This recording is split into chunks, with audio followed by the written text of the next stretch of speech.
일본의 북쪽 홋카이도라는 지역의 삿포로 산간 마을에 조그만 고등학교가 하나 있었습니다.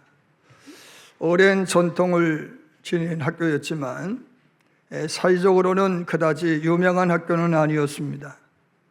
그러나 지역의 대다수의 주민들이 대도시로 자녀를 유학 보낼 형편이 못 되었기에 아마 그 지역의 대다수의 학생들은 그 학교에서 교육을 받았습니다. 그 학교는 그렇게 유명한 학교는 아니었지만 학생들에게 열과 성을 가르치시는 좋은 선생님들이 많이 계셨습니다.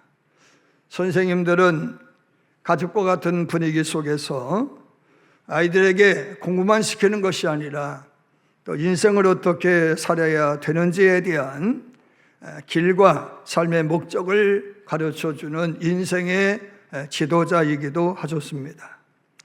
그러나 현실은 그리 녹록지 않았어요. 교사들은 열심히 가르치고 학생들은 공부하지만 대도시의 대학 진학의 문턱에서 낙방이라는 좌절과 실패를 경험할 때면 낙심이 되어서 아이들이 의기소침해지는 것이었어요. 그 학교에는 체구는 아주 작지만 고운 얼굴을 가진, 그러면서 천사의 얼굴을 하고 성품의 선생님이 계셨는데 서예를 가르치는 여자 선생님이었다고 그럽니다. 서예 이 여선생님은 학생들에게 마음을 올곧게 모으고 인생을 살아가는 법을 서예로 가르치셨는데 그 선생님은 학교의 교훈이 하나님 사랑과 이웃 사랑이었기 때문에 그 교훈을 몸소 실천해가며 살아가는 훌륭한 분이셨어요. 시험에 실패하여 어깨가 축 처진 학생들의 등을 쓰다듬어 주면서 가정의 어려움 때문에 좌절하여 우는 학생들의 눈물을 닦아주는 그런 선생님이셨어요.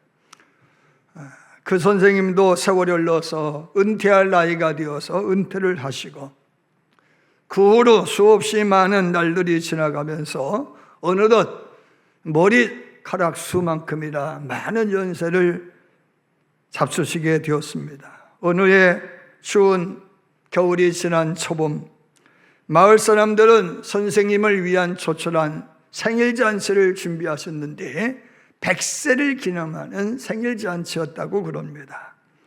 머리가 희끗희끗한 어른으로 성장한 제자들, 그리고 젊은 제자들, 아마 그 마을의 학생들이라면 다 그 선생님의 교훈을 아마 교육을 받았을 거예요.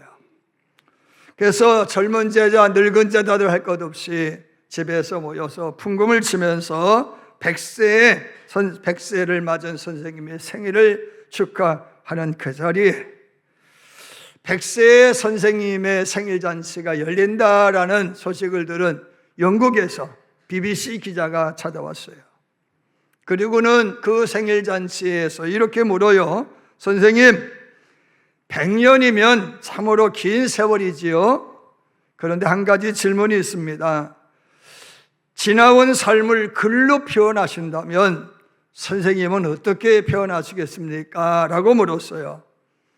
그러자 선생님은 창밖 맞은편 높은 산을 물끄러미 바라보시다가 붓을 들고 담담한 자세로 글 석자를 쓰셨어요. 바람, 풍, 길, 도, 기운, 기. 풍, 도, 기라고 쓰셨어요. 이 풍독이라고 하는 세 글자는 바람 부는 인생길을 기도하며 살아왔다, 그런 이야기입니다. 이거는 자기 고백이면서 자기의 삶의 목적이고 목표이기도 했어요. 선생님은 지난 100년의 세월을 풍도기의 인생이었다라는 글을 남기고 며칠 후에 돌아가셨다고 그럽니다.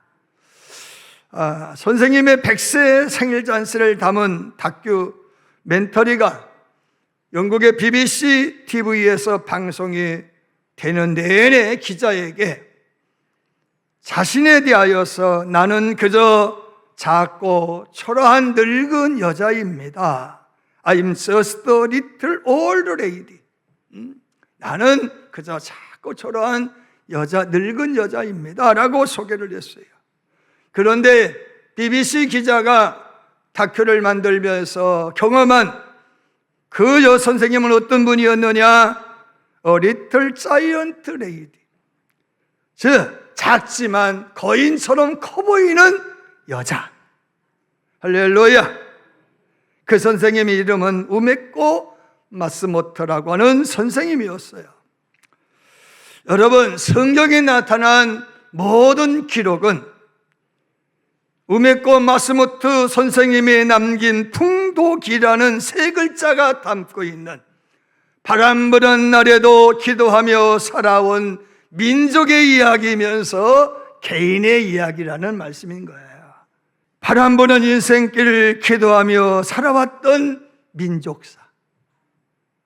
인생의 밤을 만났을 때면 어김없이 성전에 찾아와 하나님께 기도하며 살았던 그 기도의 사람들의 이야기를 묶어놓은 책과 노래가 시편이라는 말씀이에요. 그래서 인생의 절망을 경험하는 많은 사람들, 특별히 교도소에 가 있는 사람들이 시편을 읽으면 위로가 되는 거예요. 할렐루야. 사랑하는 여러분, 오늘의 본문 시편 134편의 말씀은 세 구절로 되어 있는 아주 짧은 성경 이야기죠. 이 성경의 제목이 뭐냐? 성전에 올라가는 노래입니다. 성전에 올라가는 노래. 여러분, 이 첫 소절이 뭐냐? 답시다. 보라. 보라로부터 시작돼요. 보라, 밤에 여호와의 성전에 서 있는 여호와의 모든 종들아. 보라.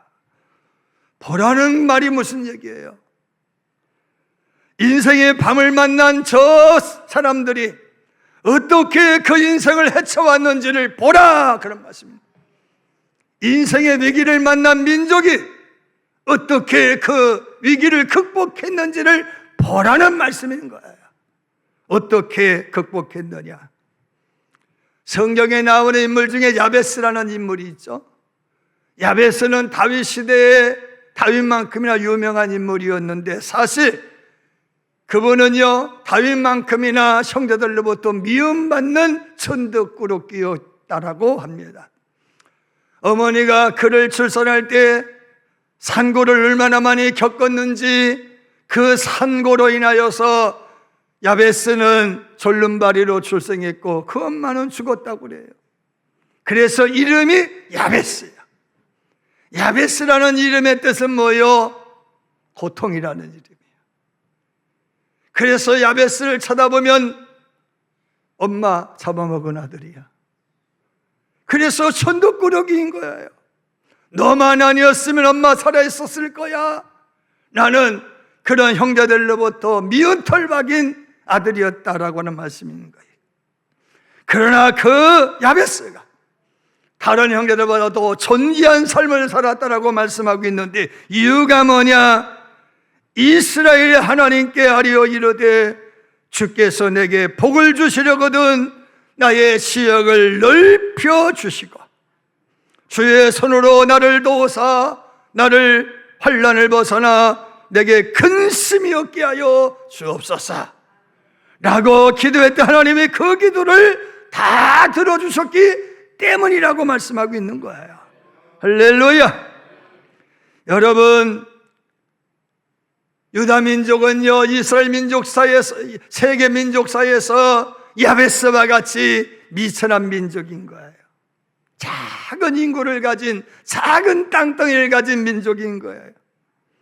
그러나 야베스와 비슷한 처지에 그 민족이 어떻게 위대한 민족이 되었는지를 보라는 거예요. 아멘. 여러분, 우리는요, 스스로 생각할 때 내세울 것이 없는 그저 그런 사람들 아니겠어요? 저를 비롯한 여러분들을 보면은 그저 그래요. 어떻다고요? 옆에 쳐다봐요. 그저 그려. 거기서 거기요 그냥. 그런데 어떻게 살아왔느냐는 거예요. 바람 부는 날에도 인생의 밤에도 뭐하며? 기도하며 살아왔다는 거예요. 올 성절 명절은 연휴 기간에 2780만 명이 이동한다고 그러죠. 저 중국은요, 춘절이라는 설 명절을 맞이해서 40일의 연휴가 있는데 95억 명이 이동한다고 그래요. 95억 명이 얼마나 많은지 난 모르겠어요. 여러분, 우리 동양의 민족은요, 명절마다 고향을 찾는 민족이에요. 근데 유대 민족은요, 달라요. 유대 민족은 큰 명절, 유월절, 맥주절, 수장절, 이 세 명절에는 반드시 여호와의 성전에 올라가라고 말씀하고 있어요. 성전을 찾아가라고 말씀하고 있어요. 출애굽기 23장 14절, 신명기 16장 16절 등등의 말씀을 보면은 명절 때마다 어디로 찾아가라고요? 성전을 찾아가라고 말씀하고 있어요. 나팔절, 불임절, 봉헌절, 안식년, 희년 등 모든 명절을 맞을 때마다 이스라엘의 성인 남자 13세 이상이면 반드시 성전 찾아가라고 말씀하고 있어요. 이유가 뭐요? 우리 민족은 효전 중심체이지만 유대 민족은 신앙 중심이기 때문에 그래요. 우리는 가족 중심이지만 그들은 성전 중심이기 때문에 그래요. 그래서 그들은요, 명절이면 어김없이 어디를 찾아갔어요? 성전을 찾아간 거예요. 그런데 명절만 찾아가는 것이 아니라 오늘 말씀해 보니까 인생의 밤을 만났을 때도 성전을 찾아가라고 말씀하고 있어요. 아멘입니다. 그래서 그들은 어려움이 있으면 명절이면 어김없이 예루살렘에 올라와서 예배하는 거예요. 이민 간 사람들도 고국으로 돌아와서 예루살렘에 가서 예배했어요. 예수님도 명절 때마다 예루살렘을 찾았어요. 예수님의 공생애가 3년 6개월이라고 하는데 그 근거가 뭐냐? 3번의 유월절을 예루살렘에서 맞았기 때문에 그래요. 그리고요, 고난받으시고 돌아가신 이후에 제자들과 40일 동안 함께 하다가 오순절에 성령이 임했어. 아멘. 여러분, 이런 기한들을 합산해 보니까 3년 6개월이 맞더라, 그런 말씀인 거예요. 사랑하는 여러분, 왜 성전에 또 올라가서 기도하라고 했느냐? 왜 명절마다 인생의 어려움에 밤을 만났을 때는 성전에 찾아가라고 하느냐? 하나님의 이름 중에 여호와 삼마라는 이름이 있어요. 답시다. 삼마. 산에 있는 마요. 그게 삼마. 근데 그 산자가 아니라 삼마예요. 삼마. 삼마라고 하는 이름은요, 거기 계시다. 어디 계시다? 그곳에 계시다는 거예요. 여호와 삼마. 성전에 하나님이 계시다는 거예요. 하나님이 계신 그곳에 와서 기도하라는 거예요. 그 하나님에 대해서 이사야는 57장 19절에서 제가 이사야 새벽 말씀을 묵상하는 중에 이 말씀이 너무너무 마음에 와닿더라고요. 답시다. 입술의 열매를 창조하는 자. 하나님은 입술의 열매를 창조하는 자예요. 입술의 열매. 그러므로 너희들은 입을 벌려서 편안하다, 편안하다. 예루살렘의 편안을 기도해라. 서로의 편안을 기도해라. 입술의 열매를 창조하는 분이 명령하셨다. 편안을 말하라. 처죽을름 하면은 주고, 흥할름 하면은 흥하고, 잘될름 하면은 잘되고, 망할름 하면은 망하는 거예요. 썩을름 하면은 썩은 인생 살고, 살름 하면 사는 인생을 사는 거예요. 저는요, 목회할 때에 그 지역 이름이 희한한 지역을 두 곳을 경험했어요. 하나는 궁화리요, 궁화리. 궁화리. 그런데 거기에 떠나가지고 흥해리로 갔어요. 흥한 사람들만 사는 동네예요. 근데 그곳에서 지진 나가지고 여러분 말이 인생을 바꿔요. 아멘. 하나님이 말로 세상을 창조하셨어. 그 하나님이 아담과 하와에게 너 말로 선포하라고 그랬어. 아무개 하니까 아무개가 되었어. 개나리 하니까 개나리, 사과나무 사과, 말대로 됐다라고 말씀하고 있어요. 말 잘하시기를 주님으로 축원합니다. 여러분, 우리의 말에 말대로 이루시는 그 하나님이 어디 계세요? 그 성전에 계시다는 거예요. 아멘입니다. 여러분, 시편 122편의 말씀을 보면 그 성전에 계신 그 하나님은 어떤 하나님이냐? 모든 것을 준비해 놓고 기다리신 하나님이시죠.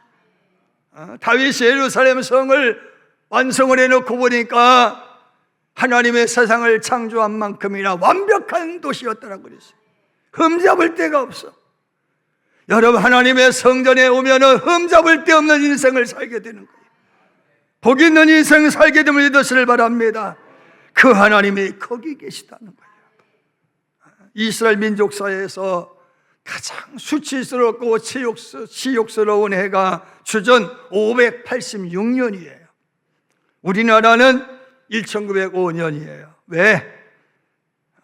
을사보호조약에 의해서 일제의 주권을 빼앗긴 그런 해이기 때문에 그래요. 그래서 을사년 하면 기분 나빠. 이스라엘 민족에게는 주전 587년이 그래요. 왜? 바빌론의 느부갓네살 왕에 의해서 나라가 멸망했어요. 아니, 나라가 완전히 멸망한 것은 아니고 예루살렘 성이 함락이 되었어요. 당시의 임금이 히드기야 임금이었는데 재위가 9년에서 10년 되었을 때라고 추정하고 있어요. 그 해에 예루살렘 성이 함락이 되어지고 수많은 사람들이 바빌론의 포로로 잡혀갔는데 열왕기하 24장 14절 말씀을 보면 띄워주세요. 시작.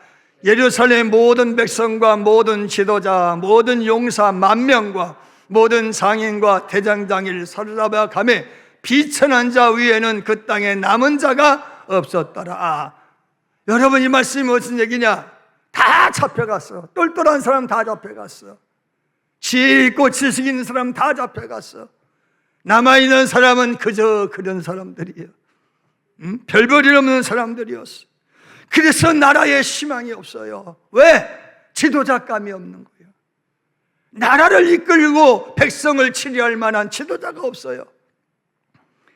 여러분, 그때의 한 인물도 같이 잡혀갔으니 25살 나이에 에스겔 선지자였어요. 그리고 에스겔 선지자가 그때 잡혀가가지고 바벨론에서 5년쯤 지났을 때 그의 나이 30살쯤 되었을 때 하나님의 계시의 영이 임해요. 눈을 확 열어주시더니요, 하나님이 앞으로 예루살렘 성이, 특별히 예루살렘 성전이 어떻게 지어질지를 보여주셨어. 자, 이렇게 주님이 막 보여주셨어.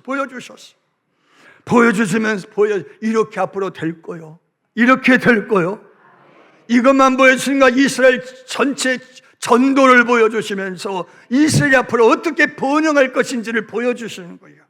이유가 뭐냐? 이곳에 하나님이 계시다. 여호와 삼마라 하라. 할렐루야. 여러분, 이 유대 민족사에 있어서 칠흑 같은 어둠은 하나님이 떠났다라고 하는 증거라고 봤어요. 그런데 실상은 하나님이 떠난 것이 아니라 그들이 떠난 거예요.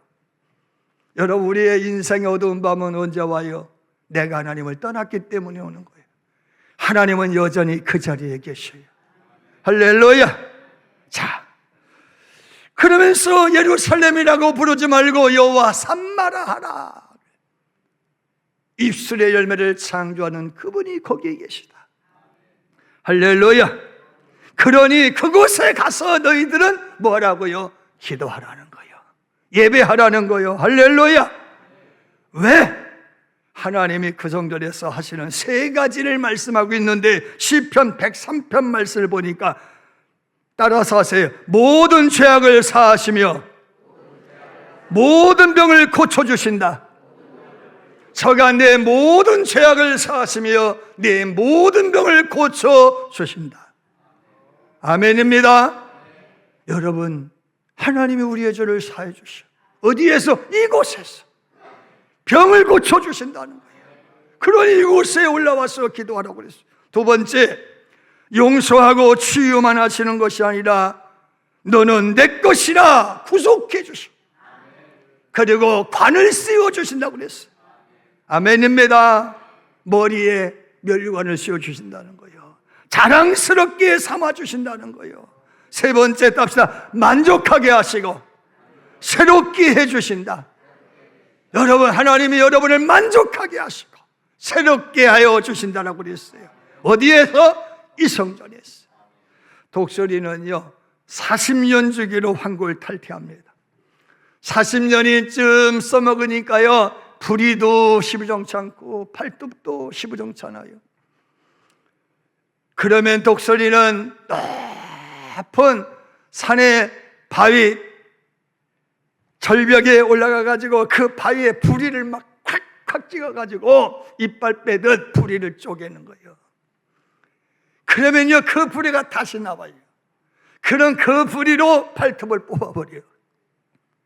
그 뽑힌 발톱으로 털을 다 뽑아 갑옷처럼 두꺼워지고 완전히 떡이 진 그 새털을요 아주 솜털처럼 가볍게 하는 거예요. 할렐루야. 그렇게 환골탈퇴해가지고 40년 만에 새로운 독수리가 탄생을 하는 거예요. 하늘을 나는 제왕이 되는 줄로 믿어지를 주임으로 축원합니다.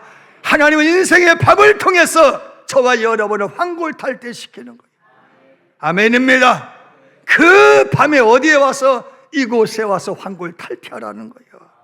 어느 유명 목사님이 설교 중에 우시면서 하시더라고. 여러분, 오늘 우리가 누리는 모든 은혜는 그가 찔리고 상함으로, 그가 채찍에 맞음으로, 그가 멸시와 조롱을 받음으로 우리가 누리는 은혜 아닙니까? 그런데 그 소중을 모르고 살아가는 우리는 괴수 중에 괴수입니다. 사랑하는 여러분, 하나님은 함부로 대할 뿐이 아니라고 했잖아요. 절로 머리가 숙여지고 절로 허리가 굽혀지고. 아멘입니다. 그래서 하나님 면전에 서면은 죄인입니다 고백할 수밖에 없게 만드는 분이 하나님이신 거예요. 그래서 우리는 그 하나님을 최선과 최고의 예절로 감사해야 될 뿐임을 믿으시길 바랍니다. 그 하나님에게 인생의 밤에, 명절에, 전쟁에도 깐부기 재앙이 임하고 황충이 재앙이 임하고 느치의 재앙이 임하고 여러 흑암이 왔을 때도 어떻게 말아? 찾아와서 기도하라는 거예요. 할렐루야. 70년이 다 된 낡은 교회에 부임한 목사님이 계셨어요. 젊은 목사님이 있어요. 70년이 된 교회는 너무 낡았어요. 기도하던 그때 목사님이 천정에서 비도 새고 문풍지에서 바람도 불고 해서 장로리가 상의했어요. 우리 힘을 다해서 성전 건축합시다. 소문이요 이제 나가지고 주변에 있는 많은 사 알려지게 되었어요. 교회 철거 작업을 시작하려고 하는데 지극히 나이 먹으신 신사분이 찾아오셔서 예배당 마룻바닥 송판을 가르치면서 저 자리 저 송판 떼기 하나 떼어가면 안 되겠어요? 그러다는 거예요. 아니 그 송판 그거 떼가서 뭐 하시려고요? 목사님, 저희 어머니가 저 자리에서 기도하셨어요. 할렐루야. 저 자리에서 기도하셨어요. 그 말을 듣고 목사님이 가만히 보니까 그 자리의 송판만 다른 자리의 송판보다는 더 변해 있더라는 거예요. 색깔이. 왜? 눈물에 쩔었다 그런 이야기인 거예요. 사랑하는 여러분, 그 어머니는 왜 밤낮으로 예배당 마루가 썩도록 기도하셨어요? 눈물 흘려가면서 피를 토하는 절규하는 마음으로 왜 기도하셨어요? 여기에서 복이 시작된다는 거예요. 아멘. 성전에서 복이 시작된다는 거예요. 믿어지를 주님으로 축원합니다. 사랑하는 여러분, 한국교회 석학이라 불리는 청암 박윤선 박사님이 계셔요. 이분은 한국교회의 석학이로 불려요. 한국인 최초로 성경 66권을 주석하신 분이에요. 박윤선 주석은 유명해요. 평생 동안 신학을 연구하고 저술을 하신 분이에요. 학생들을 가르치신 분이에요. 그리고 목회도 하신 분이에요. 그분이 이렇게 말씀하셨어요. 답시다. 하나님은 복을 주실 때 어디를 통해 주신다? 교회를 통해 주신다고 그랬어요. 어디를 통해 주신다? 교회를 통해 주신다. 여러분 신학자야, 석학이야, 평생을 목회하셨어요. 성경 중심의 목회를 하신 분이에요. 그분이 입에서 하나님은 복을 주실 때 어디를 통해서? 교회를 통해서 복을 주신다고 그랬어요. 목회자라서 한 말이 아니에요. 내가 살아보니 그렇다는 거예요. 할렐루야. 사랑하는 여러분, 복 있는 교인이 되려면은요 몇 가지를 잘해야 돼. 6가지를 잘해야 돼.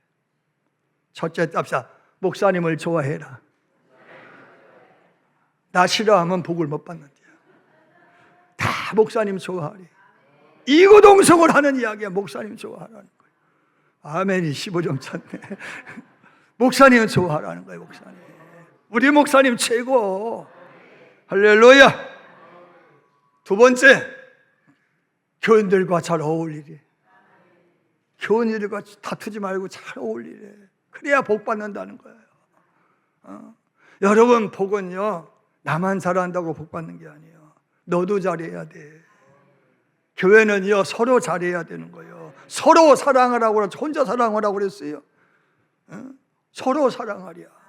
그게 서로 사랑하라. 서로 잘해야 돼. 세 번째, 교회 일에 적극 참여하라는 거예요. 구경꾼으로 뒷짐지고 있지 말고 무슨 일 하려면 적극 참여하라는 거예요. 아멘입니다. 네 번째, 섬기는 사람이 되라는 거예요. 섬겨야 보람이 있어요. 받기만 하면 보람 없어요. 어디 가도요 얻어만 먹는 사람은 인정 못 받아요. 사는 사람이 인정받는 거예요. 다섯 번째, 이왕이면 교회 기둥이 되라는 거예요. 답사 교회의 기둥이 되라. 뭐가 되라고요? 기둥이 되래. 기둥이 되래. 여러분, 우리 논산중앙감리교회 기둥 될 테세요. 기둥 되려면 어떻게 해야 돼요? 다듬어야 돼요. 아무리 곱고 두꺼운 나무도요 다듬지 않으면 기둥 못 돼요. 성품을 다듬으세요. 성품으로 승리하는 줄로 믿으시길 바랍니다.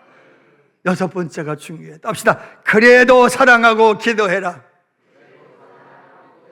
아멘. 그래도 사랑하고 기도하라는 거예요. 아멘입니다. 자, 오늘 말씀 보면은요 밤에 여호와의 전에 서 있는 종들을 보라고 그러잖아요. 그럼 밤에 여호와의 집에 서 있는 여호와의 모든 종은 어떤 종이냐? 불 밝히는 종이에요. 이 종은 레위인들인 거예요. 밤에 성전에 올라가서 불을 밝히는 거예요. 그들을 보라는 거예요. 얼마나 아름다운지를 보라는 거예요. 얼마나 존경스러운지를 보라는 거예요. 아멘. 우리 교회 여러분들 중에서 밤에 불 밝히고 기도하는 서분을 보라는 거예요. 그분이 존경스럽지 않느냐, 그런 말씀인 거예요. 그분이 받은 복을 좀 보라는 거예요. 아멘. 사랑하는 여러분, 시인은 밤에도 자지 않고 성전에서 사명 붙들고 봉사는 충성된 종들이 받을 복을 헤아리면서 보라 그랬어요. 여러분, 어떻게 손들고 기도하며 손들고 여호와를 송축한 이들을 보라는 거예요. 하나님 앞에 항복하면서 기도하는 거예요. 하나님이 안 주면 안 돼요. 하나님 도와주셔야 돼요. 자기의 사치 교만 방종을 다 청산하고 여호와의 은혜로만 살겠다고 다짐하며 기도하는 저들을 보라는 거요. 아멘. 말씀 정리해요. 여러분, 우리는 명절이면 고향 찾아가지만 성경의 사람들은 명절이면 어디 찾아갔어요? 성전 찾아갔어요. 여러분, 이번 성절도 예배부터 드리시고 설 명절 보내기를 주님으로 축원합니다. 명절에 들뜬 기분으로 하나님 찾는 일에 소홀히 하지 말고 특별히 사순절이 끼어 있으니 40일 동안 우리가 기도하면서 우리가 지낼 때 하나님 약속한 복이 임할 줄로 믿습니다. 그러므로 밤에 여호와의 전에 손들고 기도하며 찬송하는 저들을 보라. 나 좀 봐. 내가 어떻게 해서 살아왔는 자로 기도해서 살았어. 풍토 기의 인생이 되기를 주님으로 축원합니다.